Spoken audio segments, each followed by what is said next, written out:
मित्रांनो, धर्मादाय आयुक्त भरतीसाठी जे काही महत्त्वाचं करंट अफेअर आहे म्हणजे चालू घडामोडी याचे काही आपण प्रश्न पाहणार आहेत. मित्रांनो, डिस्क्रिप्शन बॉक्समध्ये या व्हिडिओची PDF आपण बघा. आपलं एक स्पेशल धर्मादाय भरतीसाठी जो काही WhatsApp ग्रुप आहे, त्या WhatsApp ग्रुपला टाकणार आहे पहा. त्या WhatsApp ग्रुपची लिंक खाली डिस्क्रिप्शन बॉक्समध्ये पहा. डिस्क्रिप्शन बॉक्स कसा ओपन करायचा, तर जे काही आपलं टायटल दिसतंय त्यावर क्लिक करून मित्रांनो तुम्ही डिस्क्रिप्शन बॉक्स ओपन करा आणि डिस्क्रिप्शन बॉक्समध्ये या ठिकाणी WhatsApp ग्रुपची लिंक टाकलेली पहा. त्यावर तुम्ही क्लिक करून तो ग्रुप नक्की जॉइन करा. त्यावरती आपण या ठिकाणी ही PDF टाकणार आहे पहा. त्यासोबत हॉल तिकीट संदर्भामध्ये अपडेटसुद्धा त्यावरती तुम्हाला मिळणार आहे. त्यामुळे तुम्ही तो ग्रुप नक्की जॉइन करून ठेवा, जेणेकरून तुम्हाला पेपर संदर्भामध्ये कोणतीच अडचण येणार नाही.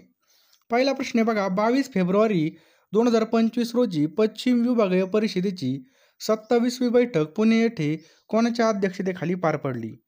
तर मित्रांनो, ऑप्शन क्रमांक 2 अमित शहा.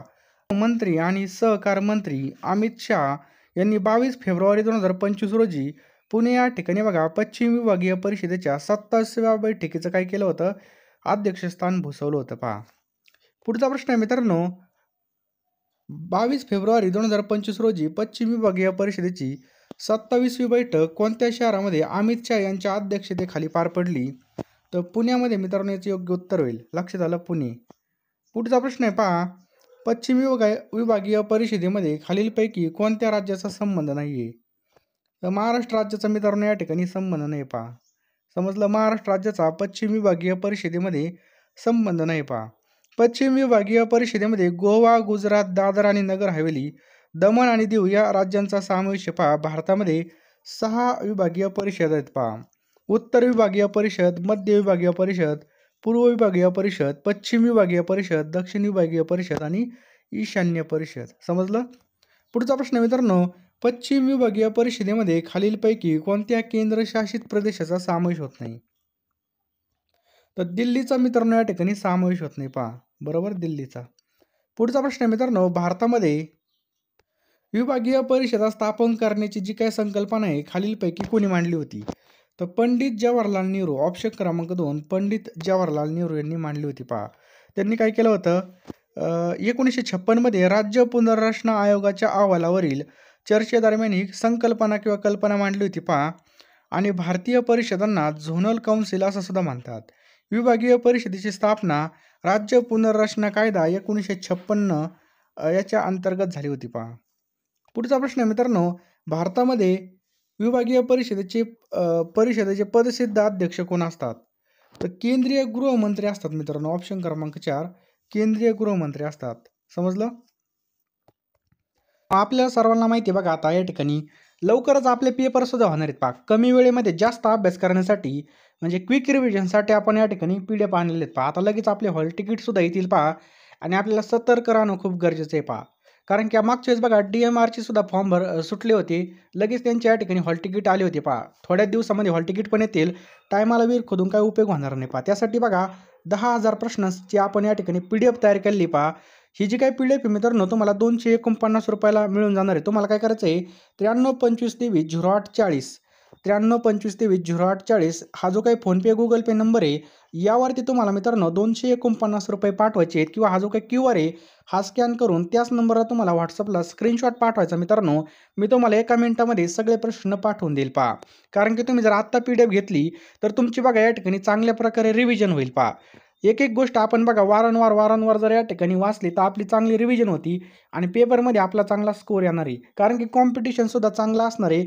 MPSC करणारे किंवा इतर सरळ सेवा करणारे या ठिकाणी असणार आहेत पहा, जे लायब्ररीमध्ये बघा खूप अभ्यास करतात. या ठिकाणी चांगली रिव्हिजन होणं खूप गरजेचं आहे. यासाठी मित्रांनो आपण ह्या PDF तयार केल्यात पहा. तुम्ही टायमाला जर या ठिकाणी PDF घेतल्या तर तुमची एकच वेळेस वाचून येईल. परंतु आत्ता जर घेतली तर तुम्हाला या ठिकाणी वारंवार ती PDF वाचता येईल आणि चांगल्या प्रकारे तुमची रिव्हिजन होईल पहा. त्यामुळे लवकरात लवकर घ्या पहा. 249 रुपये काहीच नाहीत. आपण बघा कुठं पण गेलो तर या ठिकाणी खाऊन घेतो पैसे, नाही का नाही, नाश्त्याला इकडं जेवायला, बरोबर आहे की नाही. तर या ठिकाणी चांगल्या ठिकाणी इन्व्हेस्टमेंट करा. हे प्रश्न तुम्हाला वारंवार काम येतील पहा. आता तलाठी भरती असेल, इतर भरती सुद्धा या ठिकाणी भरपूर प्रमाणामध्ये सुटलेले आहेत. अभ्यास असलेला कुठंच व्हायला जात नाही. कुठं ना कुठं आपल्या या ठिकाणी काम फिक्स होणार आहे असा विश्वास धरून जर अभ्यास केला तर 100% पोस्ट आपली पक्की होईल पहा. तर मित्रांनो लवकरात लवकर सगळ्यांनी PDF घ्या. कारण की टायमाला विहीर खोदून काही उपयोग होणार नाही पहा. 249 रुपयामध्ये तुम्हाला चालू घडामोडी त्याचबरोबर TCSने विचारलेले सगळे प्रश्न लेटेस्टचं जे काही चालू घडामोडी असेल चालू मंथपर्यंतच्या सर्व काही मिळणार आहे पहा. त्यामुळे लवकरात लवकर घ्या, चांगला अभ्यास करा आणि रिव्हिजन खूप महत्त्वाची पहा. प्रॅक्टिससाठी बघा तुम्हाला बुद्धिमत्तेचं टेस्टसुद्धा मी यामध्ये अवेलेबल केलेले आहेत. फक्त ₹249. लवकर फोनपेमध्ये जा, पेमेंट करा आणि लगेच अभ्यासाला लागा. जास्त काही सांगत नाही. ज्यांना खरोखर नोट्स घ्यायच्या असतील त्यांनी मला मेसेज करा व्हॉट्सअपला आणि फोन जर नाही उचलला तर नक्की मेसेज करा बघा. मेसेजवर मी रिप्लाय 100% देईल. पुढचा प्रश्न आहे मित्रांनो, निवडणूक आयोगाच्या सदस्यांच्या नियुक्तीबाबतच्या नवीन कायद्याअंतर्गत नियुक्ती झालेले पहिले मुख्य निवडणूक आयुक्त कोण आहेत? तर पहिले मुख्य निवडणूक आयुक्त कोण आहेत? ज्ञानेश कुमार आहेत मित्रांनो. कोण आहेत? ज्ञानेश कुमार. निवडणूक आयोगाच्या सदस्याच्या नियुक्तीबाबत नवीन कायद्याअंतर्गत नियुक्ती झालेले पहिले मुख्य निवडणूक आयुक्त बघा ज्ञानेश कुमार आहे. ऑप्शन क्रमांक 1. प्रश्न क्रमांक 8 पहा, भारतीय संविधानाच्या अनुच्छेद 356 अंतर्गत 13 फेब्रुवारी 2025 रोजी खालीलपैकी कोणत्या राज्यामध्ये राष्ट्रपती राजवट लागू करण्यात आली होती? तर मणिपूर मित्रांनो याचे योग्य उत्तर होईल पहा. भारतीय संविधानाचा अनुच्छेद 356 अंतर्गत 13 फेब्रुवारीला 2025 रोजी मणिपूर राज्यामध्ये बघा या ठिकाणी राष्ट्रपती राजवट लागू करण्यात आली होती. मणिपूरमध्ये आत्तापर्यंत सर्वात जास्त वेळा राष्ट्रपती राजवट लागू करण्यात आली पहा.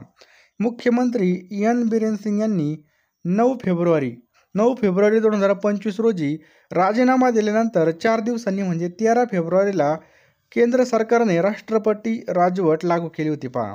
या ठिकाणी काय झालं होतं, राजकीय अस्थिरता झाली होती त्यामुळं करण्यात आली होती पहा. पुढचा प्रश्न आहे मित्रांनो, गुजरात राज्य सरकारने 4 फेब्रुवारी 2025 रोजी समान नागरी कायद्याची संहिता तयार करण्यासाठी कोणाच्या अध्यक्षतेखाली समिती स्थापन केली होती? तर कोणाच्या अध्यक्षतेखाली? तर मित्रांनो ऑप्शन क्रमांक 4 रंजना प्रकाश देसाई यांच्या अध्यक्षतेखाली पहा. समजलं? पुढचा प्रश्न आहे, आत्मनिर्भर महाराष्ट्र आणि आत्मनिर्भर भारत या पुस्तकाचे लेखक कोण आहेत? तर देवेंद्र फडणवीस आहेत मित्रांनो. लक्षात ठेवा, देवेंद्र फडणवीस. महाराष्ट्राच्या उपमुख्यमंत्री पदावर सर्वाधिक काळ खालीलपैकी कोणत्या व्यक्तीने काम केलं आहे? तर अजित पवार मित्रांनो. ऑप्शन क्रमांक 3 सर्वात जास्त वेळा उपमुख्यमंत्री कोण राहिलेले आहे? तर अजित पवार आहेत पहा. अजित अनंतराव पवार यांचा जन्म 22 जुलै 1959ला झालेला आहे पहा आणि एक राजकारणी आहेत. 5 डिसेंबर 2024 पासून देवेंद्र फडणवीस यांच्या नेतृत्वाखाली एकनाथ शिंदे यांच्यासोबत महाराष्ट्राचे उपमुख्यमंत्री पदावर ते काम करत आहेत पहा. ते सलग सर्वाधिक काळ म्हणजे सर्वात जास्त वेळा उपमुख्यमंत्री राहिले आहेत पहा. 21 जानेवारी 2025 रोजी मुंबई उच्च न्यायालयाचे मुख्य न्यायाधीश म्हणून कोणी शपथ घेतली आहे? तर बघा ऑप्शन क्रमांक 1 आलोक आराधे. लक्षात ठेवायचं मित्रांनो, आलोक आराधे. पुढचा प्रश्न खूप महत्त्वाचा आहे पहा, मुंबई उच्च न्यायालयाचे मुख्य न्यायाधीश म्हणून न्यायमूर्ती आलोक आराधे यांनी कितव्या क्रमांकाचे न्यायाधीश म्हणून शपथ घेतली आहे? तर कितव्या आहे मित्रांनो? तर याचं योग्य उत्तर होईल ऑप्शन्स क्रमांक 1 48 आहेत पहा. लक्षात ठेवा 48 आहेत. महाराष्ट्राचे ते मुंबईचे. लक्षात आलं, मुंबईचे 48 न्यायाधीश म्हणून शपथ घेतली पहा. पुढचा प्रश्न आहे मित्रांनो, भारतातील पहिल्या महिला मुख्य न्यायाधीश म्हणून कोणाची नियुक्ती झालेली पहा? तो ऑप्शन क्रमांक 3 मंजुळा चेल्लूर. भारतातील पहिल्या महिला मुख्य न्यायाधीश म्हणून मंजुळा चेल्लूर यांची नियुक्ती झालेली. महाराष्ट्र राज्याच्या स्थापनेपासून अध्यक्षपदी निवड होणारे सध्याचे विधानसभा अध्यक्ष राहुल नार्वेकर हे कितव्यांदा व्यक्ती म्हणून कितव्यांदा क्रमांकाचे अध्यक्ष बनलेले आहेत? तर मित्रांनो हे 16वे अध्यक्ष बनलेत पहा. व्यक्ती म्हणून 16व्या क्रमांकाचे अध्यक्ष बनलेले आहेत राहुल नार्वेकर. दिब्रुगड ही खालीलपैकी कोणत्या राज्याच्या दुसऱ्या राजधानीचं शहर म्हणून ओळखलं जातं? दिब्रुगड. तर आसाम मित्रांनो याचं योग्य उत्तर येईल पहा. आसाममधलं एक औद्योगिक शहर आहे बघा. या ठिकाणी चहाच्या बागा आहेत पहा आणि ही राज्याची राजधानी जी काही दिसपूर आहे बघा आसामची, यापासून 435 किलोमीटर पूर्वेला स्थित आहे पहा. आसाममधील दिब्रुगड जिल्ह्याचं मुख्यालय पहा. भारतात आसाम राज्यामधलं म्हणजे दिब्रुगड हे जिल्ह्याचं मुख्य ठिकाणी.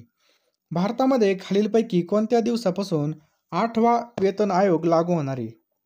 तर मित्रांनो जानेवारी 2026 पासून. मित्रांनो लक्षात ठेवा जानेवारी 2026 पासून काय होणार आहे? 8वा वेतन आयोग लागू होणार आहे. कितवा? 8वा वेतन आयोग. पुढचा प्रश्न आहे मित्रांनो, 1 जानेवारी 2025 रोजी नीती आयोगाला किती वर्ष पूर्ण झाली आहेत?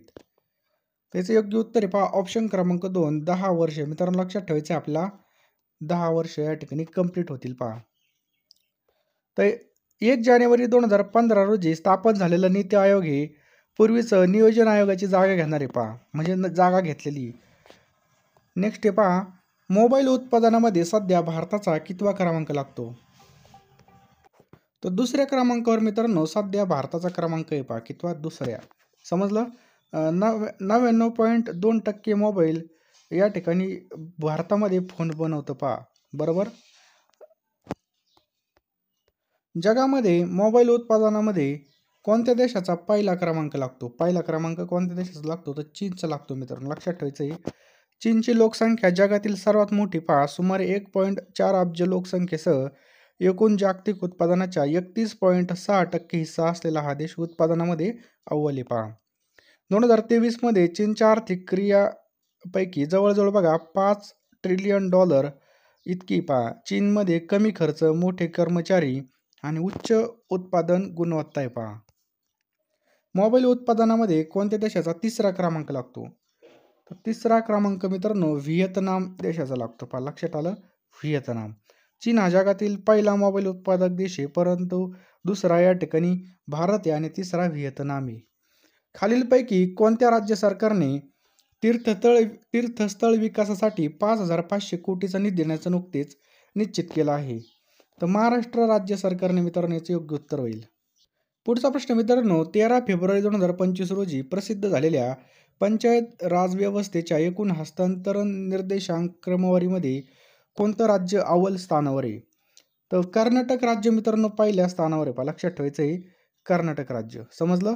14 जानेवारी 2025 रोजी नवी दिल्ली येथे नीती आयोगाच्या पहिल्या वित्तीय आरोग्य निर्देशांक अहवालाचे प्रकाशन कोणी केलं? तर मित्रांनो कोणी केलेलं आहे? तर अरविंद पनगारिया यांनी केलेले पहा, अरविंद पनगारिया.